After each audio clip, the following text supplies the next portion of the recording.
giving you useful and practical tips to help you make more money selling travel. This is the Art of Selling Travel Podcast, and here to guide you through it all, your host, Glenda Beagle.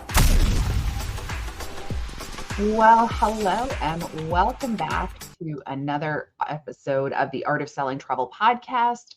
If you're listening to this on the week that it goes live, it is Thanksgiving in the U.S., so happy Thanksgiving to all of my American listeners out there. If you're from the U.S., happy Thanksgiving. If you're not from the U.S., just know that I am thankful for having you share even a little sliver of your time with me. I never take that for granted, and I am so beyond just overwhelmed with gratitude that you take that time. This episode I was going to record this week didn't quite go the way I wanted to. In fact, I actually have the next however many episodes plotted out. I think we have about the next 25 episodes already plotted out. And I'm actually recording this the morning it's scheduled to go live because I didn't resonate the way I wanted to with the topic that was supposed to go live today. So we switched things up a little bit. And this one is going to be a little bit different. And you're going to see, we're going to have a few more of more almost like the mindset type ones as we go forward into the new year. You know, I always think it's a good idea to kind of get your brain in alignment with your business, especially at the beginning of the year. And so that's what some of these are going to be about. Now, don't get me wrong. We have some amazing episodes to round out the end of the year. We've got a number of different interviews set up. And in fact, we've got a whole bunch of interview podcasts coming up in 24 as well. And I just could not be more excited. But this one's going to come from a conversation I had with a one-on-one coaching client that I had a week or two ago. And it kind of came, they were asking me a question and things like that. And I said, you just got to keep it easy. And I said, and in fact, you know how everybody picks their word of the year? You know, you're going to start seeing those start to pop up soon. I feel like mine found me this year because I constantly find myself putting my thoughts or my actions through this lens of, I don't want to do it if it's not easy. Now, hear me out. Easy doesn't mean taking the easy way out.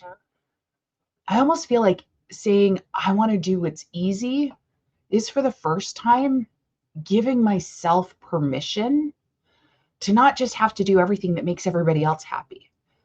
It's not just doing what everybody else says is my lane and staying in it.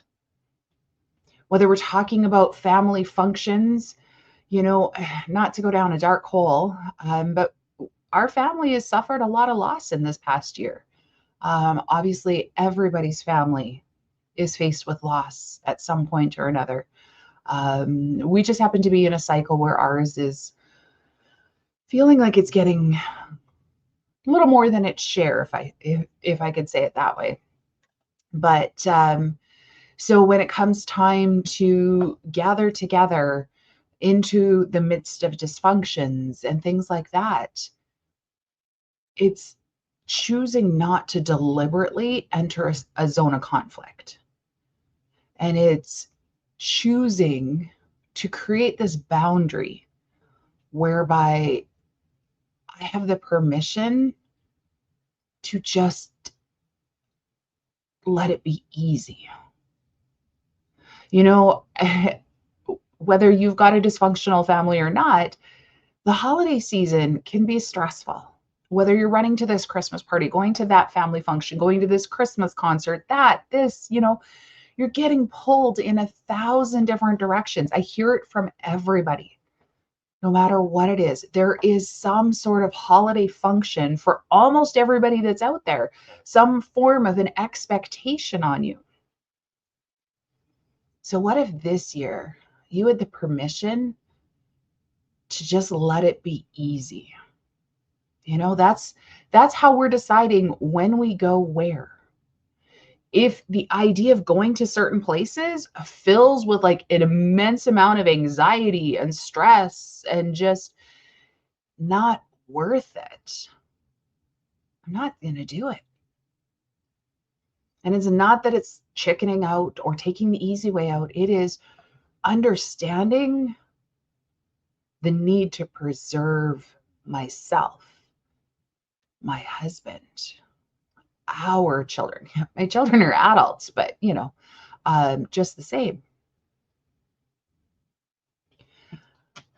I've also now noticed that as I've leaned into this more and more, this last year has been a huge year of growth. And in so many ways, when I say that, a lot of people are going to be like, oh my goodness, so your business is really growing. And the reality is, yeah. But to me, it's the growth in my own internal work. And in fact, I happened to be chatting with my husband last week and chatting about somebody that I know really well, does something similar to what I do, everything else, and they have skyrocketed. But I said, it took me longer to get where I'm going, but I'm good with that because I feel like I've laid down that internal work. So the setbacks aren't going to set me back as far as perhaps somebody who just got on a rocket launcher and took off and has never done that internal work. When you are in sales, your entire world is a world of rejection. If you're new to selling travel, I don't know if anybody ever told you this, but sales is just a repetition of rejection. Rejection doesn't mean that they're actually saying no. It just means that they need more information. Not yet. Not sure. Not comfortable. All of these different sorts of things. But if we haven't done that internal work, when we get that rejection, when we get that objection, we're like, oh my goodness, they don't want us. What did I do wrong? Or how dare they? Do they not know how much time I put in on this? How could they think that? All of these different sorts of things. And we can let that little brain inside of us start to tell us all sorts of stories. And all of these things come from the wound. And that's not going to get us going forward. That's going to keep us stuck and even going backwards. And I am a firm believer that every single business owner is going to go through this at some point.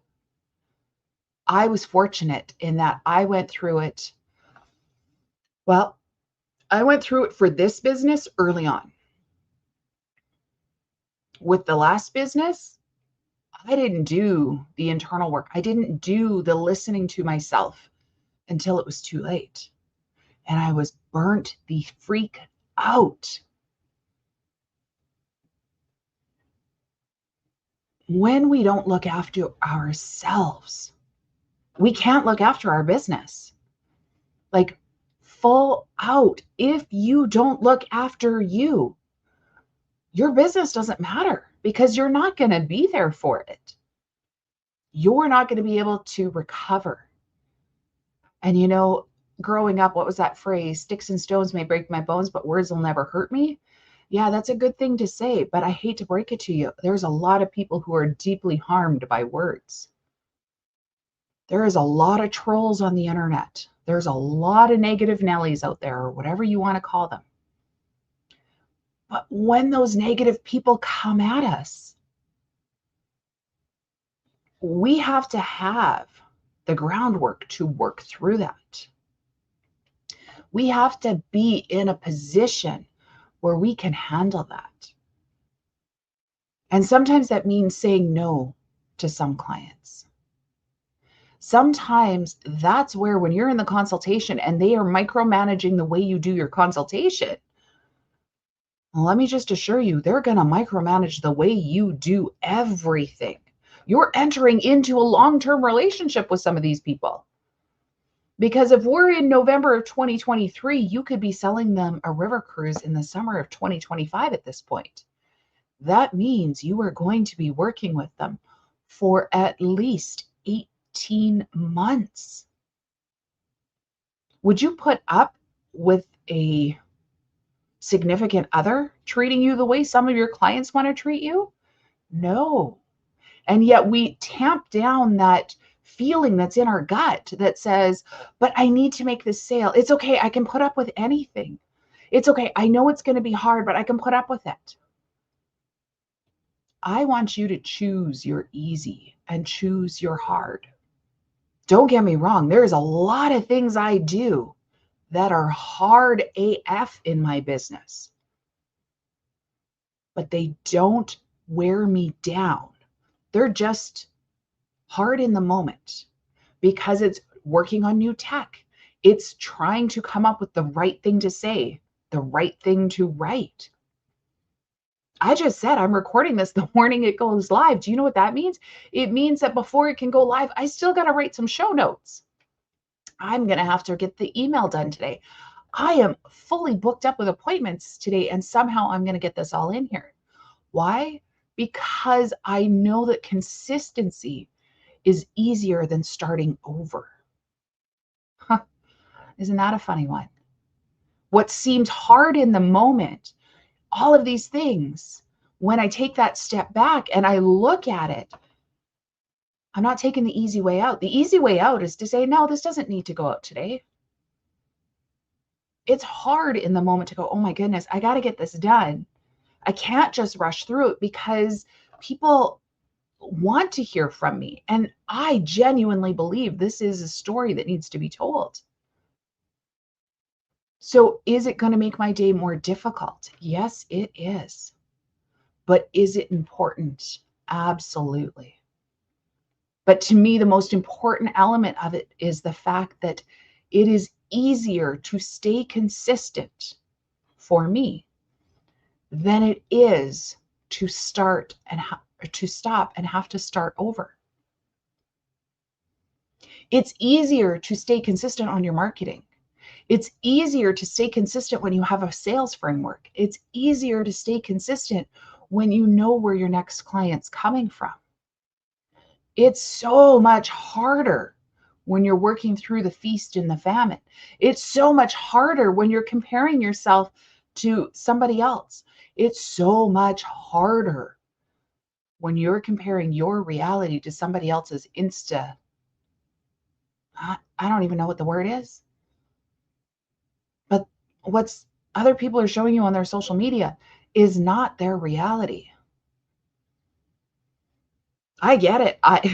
My socials, yeah, I go on there. I don't have makeup on. I don't, I'm looking at myself in the computer right now, and I can tell you I am officially a full week past when we needed to get these roots touched up. Is that going to show up on Instagram? Yeah, probably. Will I use a filter? Yeah, if it's a real bad day, it'll be the black and white one. But that's the only filter I use because otherwise I show up as me.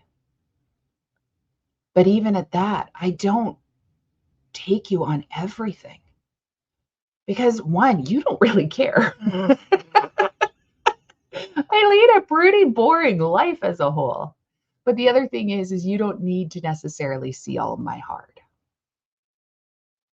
because that's not going to help you. That's not going to move you forward. But I want you to know I have my hard days too.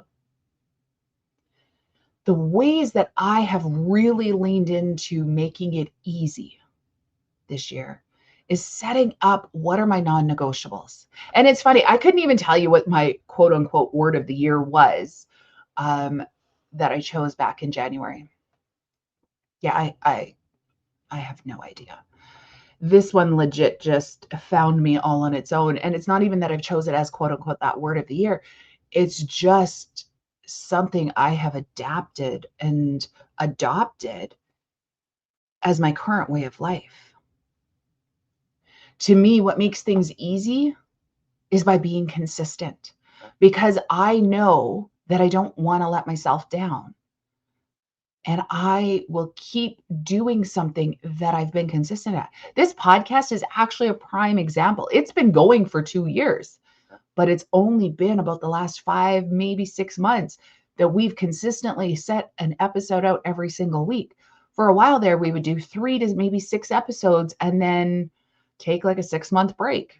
Because once you let that ball drop, it's like, it's way over there. It's across the floor. I'll get it later. I'll get it when I sweep. Yeah. That's not on the top 10 list. But the thing is, though, is that when you do it every single week and you're getting that check off on your mental score sheet, or I actually have a physical score sheet, it excites me. I'm like, oh my goodness. Legit. Actually, let me tell you something. What was it? January of 22, I think it was. Might have been 21. It was 21 or 22. I went to a commitment of working out every single day, hitting my 10,000 steps every single day, doing this and that and every single day. And the way that I kept it consistent is I went to like an old school sticker chart. Like in my 40s, I am going from store to store to pick out the prettiest glitter stickers because I wanted that on my chart, because then it was a visual that I could see. And I did not want any gaps. And this went on for several months. Yeah, it was in 22 because it went consistently all the time until we were getting ready to sell our home. And I had to take down the chart because, nobody else really wants to see that. And it was up on my wall. It was a great big sheet calendar thing. So I took it down. And you want to know what happens when you take it down? You take your eye off of that reminder, you stop doing it. That would have been like April or May of 22. I haven't got back on it yet. Yes, I did really well all throughout the summer, or all throughout the spring of getting in my steps, everything else. I think I even did a podcast. I'm like, I'm this many days in, and it's great. And then we had the smoke roll in and I stopped going. And I could probably count on very few hands how many days I've hit my 10,000 since then. And yet I had this great big long record going. So what I'm saying is, even when people make it look like they are hitting all of these successes, everything else, back in behind the scenes, if they're not doing something to check themselves, there's no guarantee they're still doing it. So what can you do to get to that? Well, for me, I have a scorecard.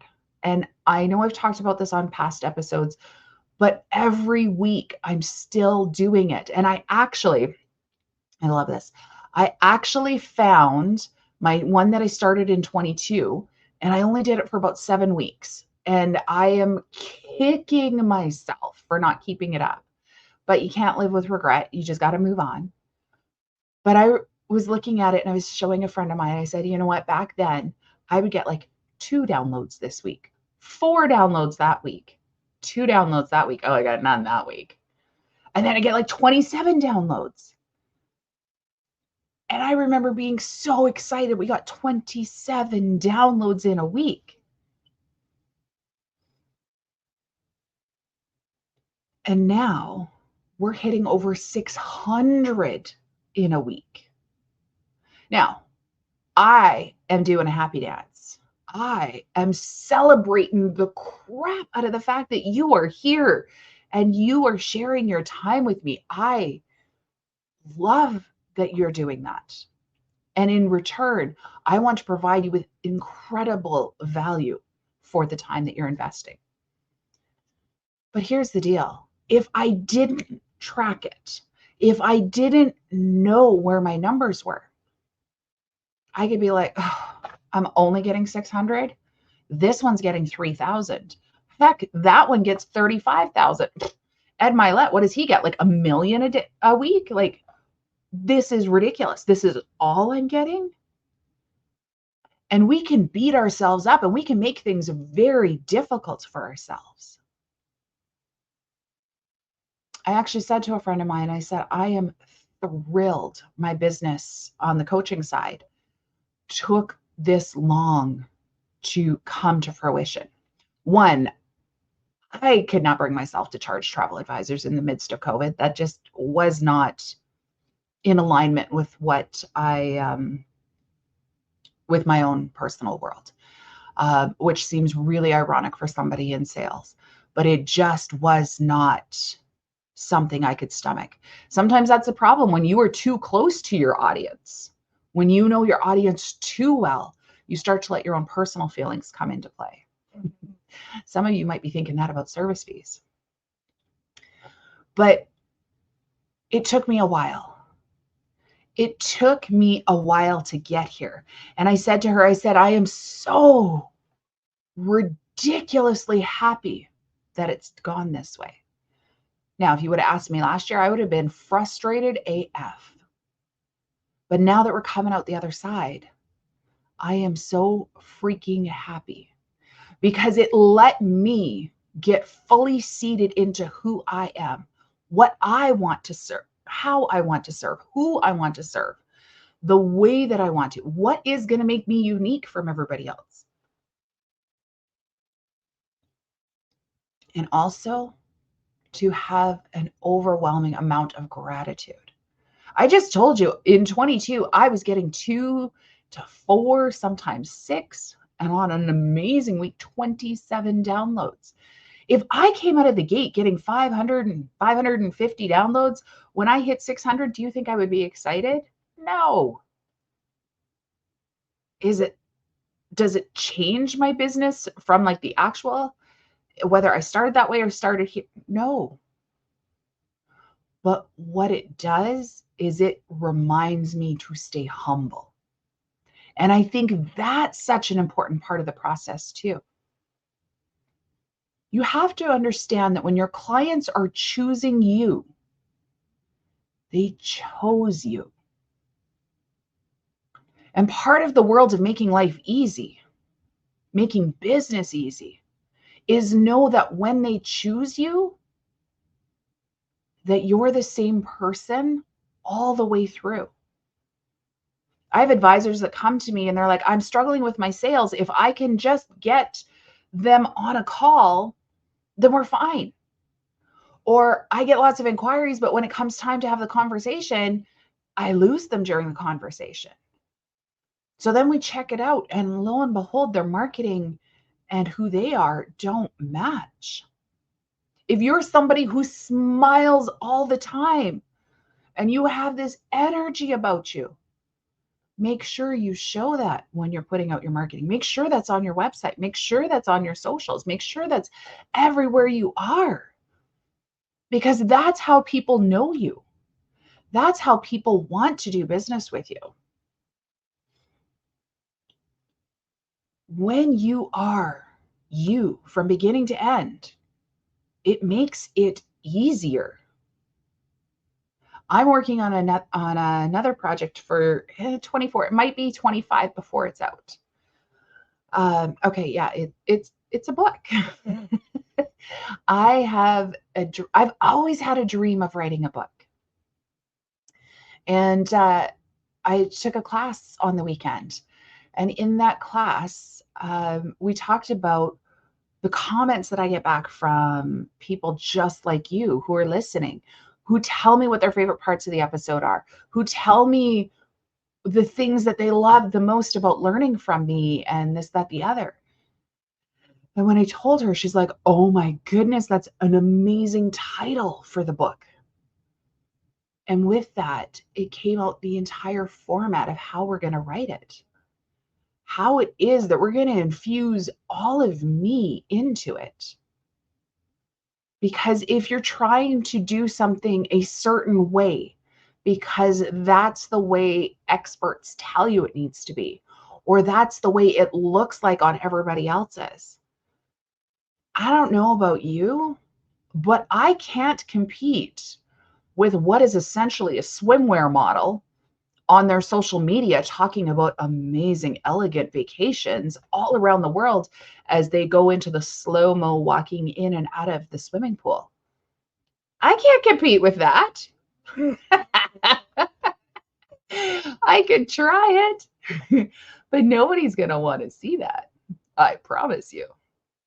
But the thing is that if we start to tell ourselves that's the only way we can do social media, or worse yet, they tell us that's the only way you can do it, it's going to make life really difficult and make things really heavy. Instead, be you. For better, for worse, be freaking you. There is only one of you. You should be the only one. And what is it about you that makes you special? I laugh because people tell me their favorite part is when I chase a squirrel. I've seen on the chat comments after I do a webinar, somebody put on there not too long ago, my favorite part, or her podcast is great, but my favorite part is when she says, hang on, I'm about to chase a squirrel. That's when I know I need a pen and paper. It's going to be so good. I can't tell you how much that excited me, because to me, that's my insecurity. That's my vulnerability. Because when I chase a squirrel, that means I'm off topic. That means I'm about to go somewhere else. I had to start telling people that's what I was doing, because otherwise they couldn't always keep up with the conversation. But that's part of who I am. So to know that what I thought was my weakness or my biggest vulnerability is actually one of my biggest strengths, because that's what my audience resonated with. I don't know, maybe you're listening to me right now and thinking, oh, heavens, please do not chase another squirrel. Do not do this. And that's okay. I try to keep my squirrels all captured up, but sometimes those little stinkers just get out and run. For me, the biggest thing I can do to keep things easy is to record it. I record how many followers I have on socials, on all of them. I record how many are on my email list. And when people unsubscribe, I delete them right out. Why they want to unsubscribe, I don't know. Whatever. And don't get me wrong, I delete people every single week. And I actually celebrate it every single week, because if my emails aren't resonating with you, that's okay. I'm not for everybody, nor should I be.